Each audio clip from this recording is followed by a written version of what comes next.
یا بر بچه فانتوم بیبی، خیلی خوش اومدید به این ویدیو از چنل من. تونگ تونگ سحور بالاخره وارد گیم شد و بریم ببینیم که باید چیکار بکنیم که این تونگ تونگ سحور خفن رو بگیرین. خب اینجا شما باید این توکنا رو جمع بکنین، توکنا اینا. خب که یه بار 3 بار لاگین کنی، 5 بار لاگین کنی، 7 بار، 10 بار،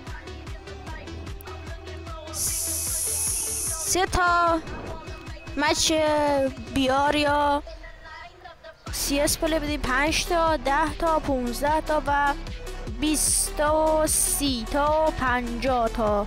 آره دیگه اینا رو پلی بدین تا این توکنا رو بهتون بده. بعد اینجا هم میتونین با 50 تا توکن شما میتونید این باندل تونگ تونگ سحور رو بگیرین تا 14 روز دیگه هم تو گیم هست و با 25 تا میتونین اینو بگیرین. تا بشنویم صداشو بیارم بالا دیگه، خیلی اومد بالا.